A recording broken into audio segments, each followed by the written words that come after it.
రైతు అంటే చి అనేలా చేసిన ఎదవీడు. రైతు బిడ్డ కాదు, రైతు మళ్ళీ చెప్తాను, కోపంతో చెప్తాను. వీడంతా నాకు అసహ్యం. ఏంటంటే ఇదొక్కడే నాకు ప్రపంచంలో అసహించుకున్నది. అశుద్ధాన్ని కూడా నేను అసహించుకుని చూస్తాను. కానీ ఈ నా కొడుకుని మటుకు అసహ్యం. ఎందుకంటే ఆ రైతు అనే పేరుని బాగా, రైతు అంటే నాకు చాలా గౌరవం, చాలా మర్యాద. నేను రైతు కోసం వీడియోలు కూడా చేశాను.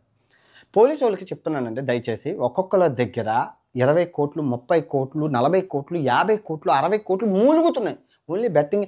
ఏమండి బెట్టింగ్ యాప్లు చేస్తే అంత వస్తుందంటే, అవునండి వస్తుంది. ఇప్పుడు హర్ష సాయి గారు చెప్పలేదు, 500 కోట్లు ఆయనకి ఆఫర్ చేశారు 1 ఇయర్కి. నాకే కోనికిసుక కొట్టంగానే 3 కోట్లు 4 కోట్లు. నేను బేరం ఆడలేదు. అదా 3 కోట్లు అంటే ఓకే అన్నాను. బేరం ఆడి ఉంటే నాకు 10 కోట్లు కూడా వద్దును. ఆయనకి 500 కోట్లు ఇచ్చేటప్పుడు నాకు 10 కోట్లు ఇవ్వరండి, నాకు 20 కోట్లు ఇవ్వరా? నాకు ఫాలోవర్స్ ఉన్నారు కదా గట్టిగానే. వీళ్ళు మీకు చెప్తున్నాను, మీరు ఈ యూట్యూబర్ల వల్ల నష్టపోయిన వాళ్ళందరూ డైరెక్ట్గా పోలీస్ స్టేషన్కి వెళ్ళండి, ఆ పేరు కంప్లైంట్ చేయండి.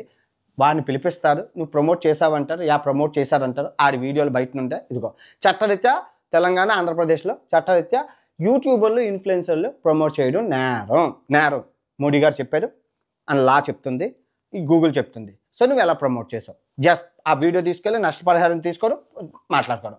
ఆ స్టేషన్ ఫీజు 10% ఎంత ఉంటుంది? స్టేషన్ ఫీజు కట్టి మరి పోలీసు వాళ్ళు నీకు దస్తావేజులు గట్టా ఉంటారు. స్టేషన్ ఫీజు కట్టేసి ఇంకా 90% పెట్టుకుని తూర్పు తిరిగి దండం పెట్టి ఇంకెప్పుడు బెట్టింగ్ ఆడకండి. ప్రతి ఒక్కరు చేయాల్సిన పద్ధతి. ఈ విధంగా చేస్తే కానీ నా కొడుకులు సిగ్గురాదు.